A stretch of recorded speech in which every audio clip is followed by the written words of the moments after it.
Good morning and welcome to the Rascal Apiary Honey Shed. We pulled a couple of frames from one of our hives and we're going to be extracting that honey today. So I want to show you a few things that we use that help make that a little bit easier for us. You can see a few things that I have set up here. We have our extractor. It's just a simple 2-frame manual extractor with a honey gate attached. We have a strainer that goes right over a 5-gallon bucket. It's a 2-part strainer. This helps get any of the small things that you don't really want in your honey out, like bee legs, things like that. I have a 5-gallon bucket here with another honey gate attached.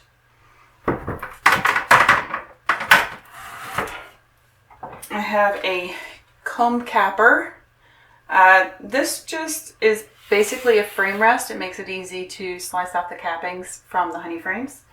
And another 5-gallon bucket, and this is just for the wax cappings, so we can use those cappings later to process them. And of course, I have our 2 frames of capped honey. I also have a few jars ready to go. That should be about it. I'll let you know if we need anything. Oh, a knife. I have this serrated knife. This is specifically designed for uncapping honey frames. I almost forgot that. Pretty important. I also have an uncapping comb at my disposal if I need to use that. I don't foresee that being an issue with the way these frames have been drawn out, but we'll see. All right, let's get to it. A few other important things to note when processing honey, and I term processing very loosely in this context because we don't do anything other to our honey other than using this metal sieve. Make sure you have nice clean hands and a clean workspace. You don't want to introduce any kind of harmful bacteria when you're doing this. It is a food source, so keep that in mind. Without further ado, let's get to it. Nice heavy honey frame. Look at all that. Beautiful. And you want to make sure that your honey is capped at least 80%, and this definitely is that. All right, I'm going to put this in my home capper, and then I'm just going to use my serrated knife to go back and forth down to just get all the cappings open.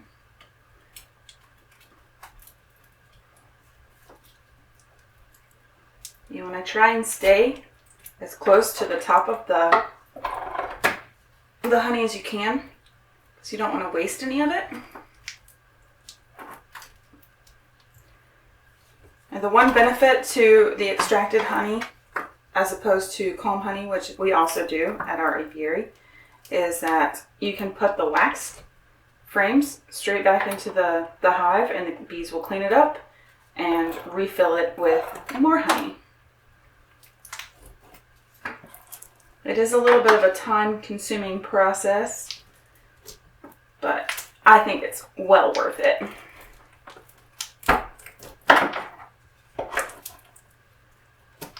Some people do use foundation for their frames. We don't typically. We do have a few frames that have foundation, but typically we don't.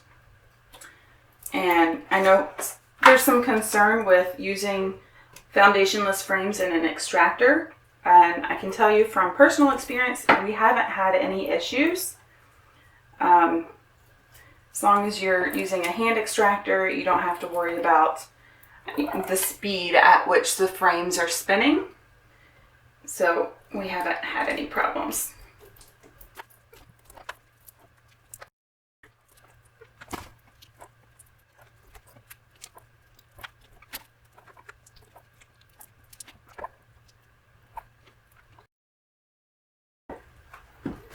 You don't realize how heavy honey is until you start extracting.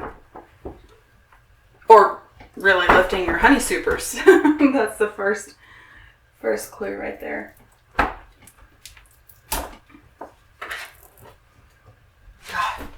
if you guys could smell this, it smells so good.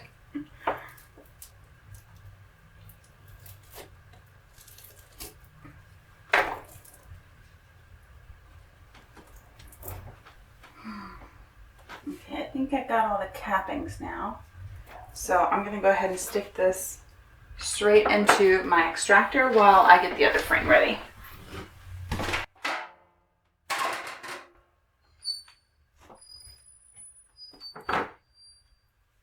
And this one I think I'm going to have to use the combing uncapper for the majority of this frame. So the one thing I will say about foundation frames is the bees tend to drop the wax a little bit further past the edges of the top bar, and that does usually make the uncapping a little bit easier. But with this one, we don't have that. We do like to use foundationless frames just to let the bees draw out their comb how they see fit. So we have noticed that the bees will kind of put holes in the wax. They leave little tunnels to get through from one frame to another. A little bit easier for them. And our main goal here is to make sure that we have happy, healthy bees. Okay, this is what an uncapping comb looks like. So people use it different ways. I don't actually use it as a scratcher. I know some people do that. But basically you just get straight under the comb, or the cappings like this, and lift them straight up.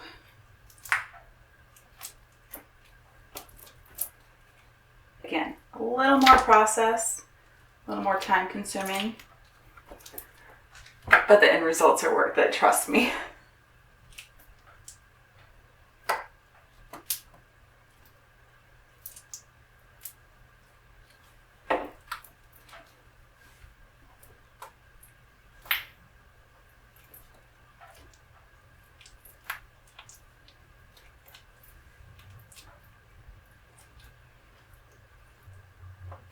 And hopefully for those of you who aren't beekeepers, if anyone's watching, you can see why honey's so expensive. Not only does it take the bees a lot of time and energy to make it, but this takes more time too.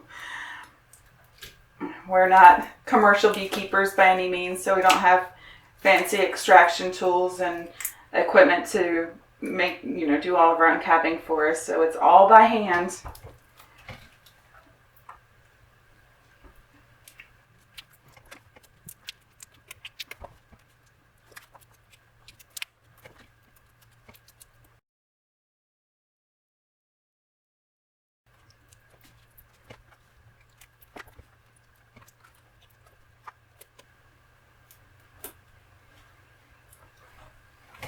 Okay.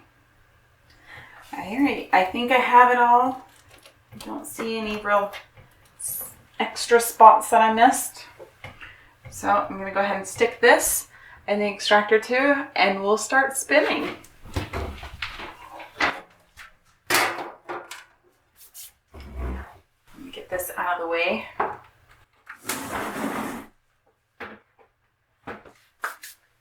Now, here comes the real fun part. So you guys can see this okay. So now all we do is start cranking.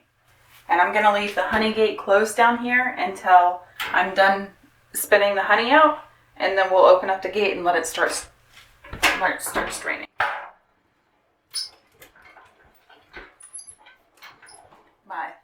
My very fun home operation. I'm going to check my frames and see if they're ready for me to turn around.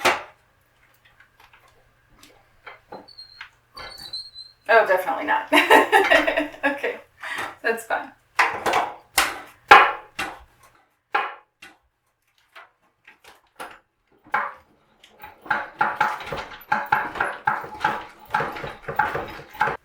Alright, let's see how we're looking now. Oh, we're getting there. You can see most of the honey's come out of this frame. Not all. This one's still very heavy, but we're getting there. Like I said, time-consuming process.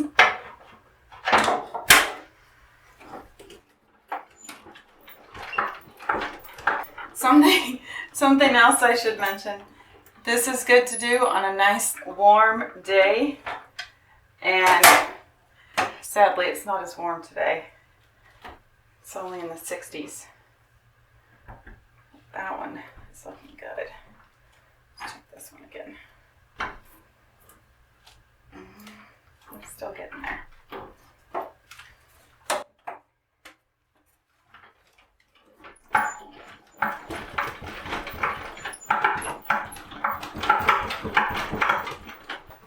Alright, I'm going to go ahead and flip the frames, and we'll do the other side, and if we need to come back, we'll do this side again.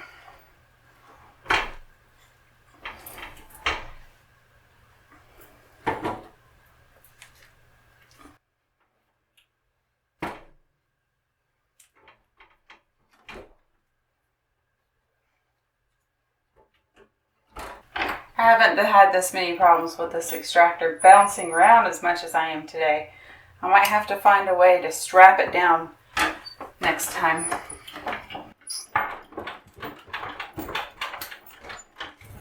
Okay, we got most of the honey out. You can actually start to see through the cells to the other side. So that's a good sign.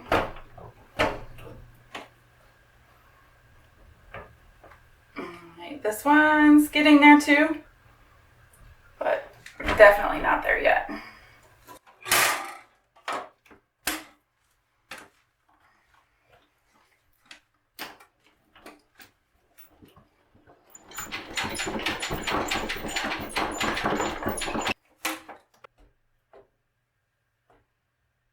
This one is super light. I think that one's done. So I'm going to go ahead and just set it aside for now. This other one is still rather heavy. So it still has quite a bit of honey in it. On this side and this side. I think I'm going to go ahead and spin this side just a little bit more. Actually, I'm gonna uncap. Looks like I missed a couple spots. I thought these were uncapped here, but nothing's flying out of those. So.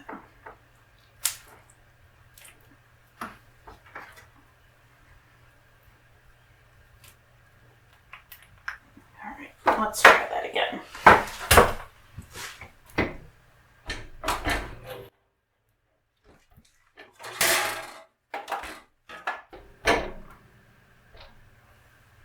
Oh, that looks better.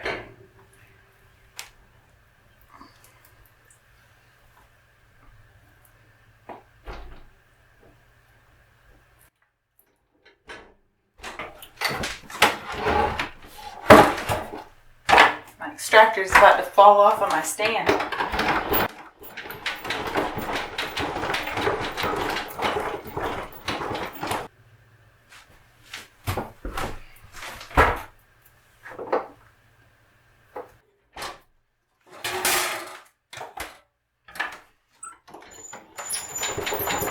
Still see some on this side, so I'm going to spin it around again. Oh, there's another couple spots that I missed.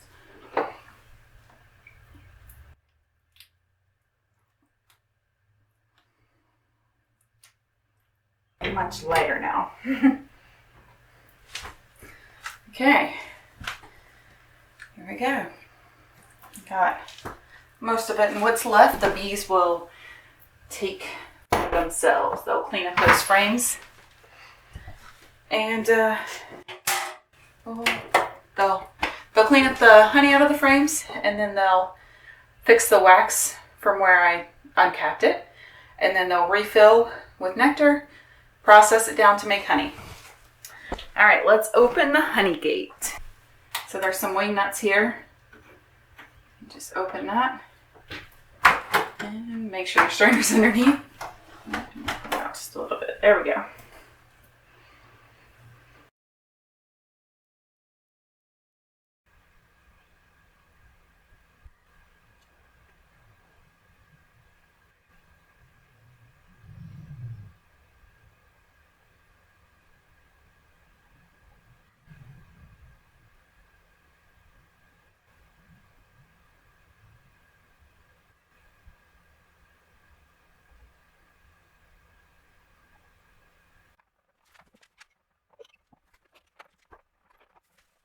You can see that all of the honey's finished draining out. I did close the honey gate earlier.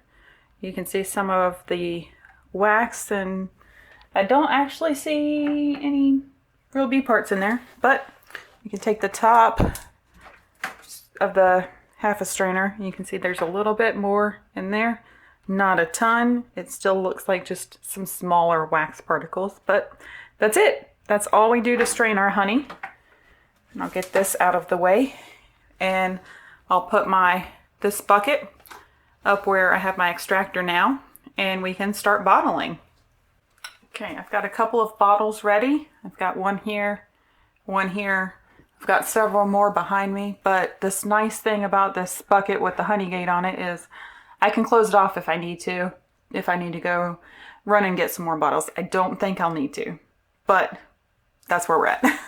All right, so what we're gonna do is just loosen this wing nut, and I'm gonna slowly open the honey gate, not full open like I did on the extractor.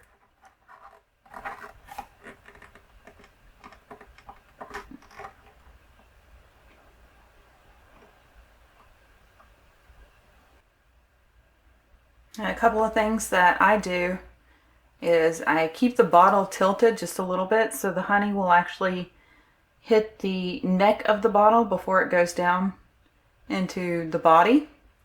And that just helps reduce the amount of air that is in the honey.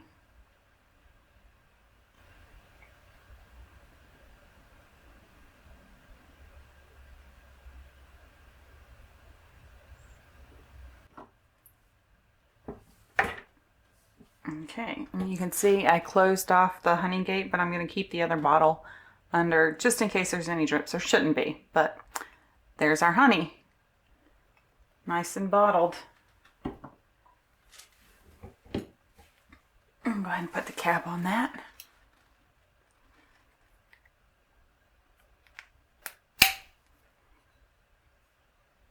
And you can see I don't plan on selling this honey. So you can see there's some air bubbles in there still. I didn't let it sit before I bottled. Only a couple hours. That's it though.